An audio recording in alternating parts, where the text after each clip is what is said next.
Once upon a time, in a vast sunny savannah, lived a giraffe named Gerald Nell.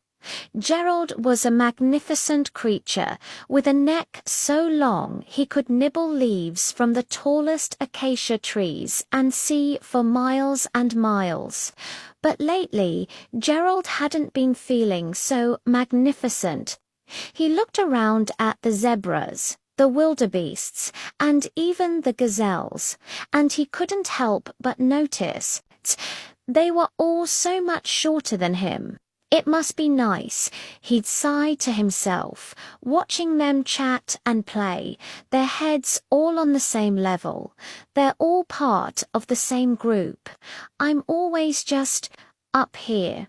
He felt like he was living in a different world, always looking down on everyone, never quite part of their conversations.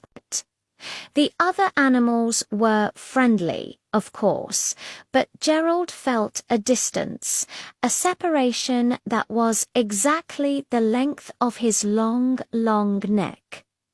One morning, Gerald had an idea. It was a silly, wobbly, and frankly, a very bad idea. If I want to fit in with the shorter crowd, he reasoned, I just need to be shorter. So, with a deep breath and a great deal of effort, Gerald bent his long, knobby legs and started walking on his knees. At first, he felt a thrill. He was at eye level with a zebra for the first time ever. "Good morning, Zeke," Gerald boomed, startling the poor zebra who was used to hearing Gerald's voice from high above. He shuffled over to a group of gazelles, his knees already starting to ache. "What are we all talking about down here?" he asked, trying to sound casual. The gazelles just stared, their mouths agape. It was quite a sight, a giant giraffe folded in half, shuffling awkwardly on the ground. He tried to join their game of tag, but his slow, painful shuffle was no match for their speedy sprints. He just looked clumsy, and it hurt a lot.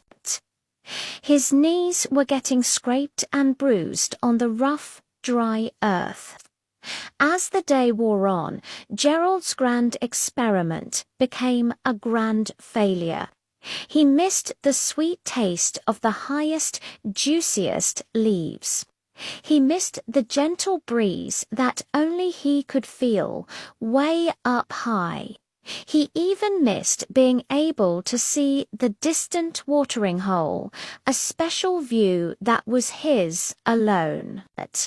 He was trying so hard to be something he wasn't, and all it brought him was pain, discomfort, and a lot of confused stares.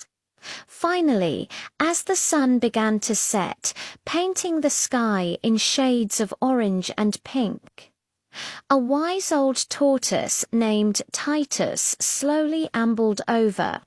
He looked at Gerald, folded up and miserable, and then looked way up at the top of Gerald's head. "Gerald," Titus said in his slow, calm voice, "the view down here isn't so special that you should hurt yourself to see it. Your height is not a barrier, it's a gift.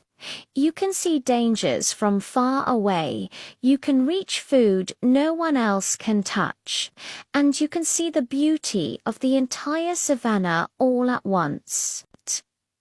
Gerald slowly, painfully unfolded himself.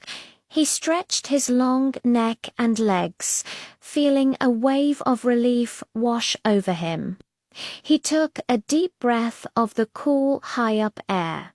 Titus was right.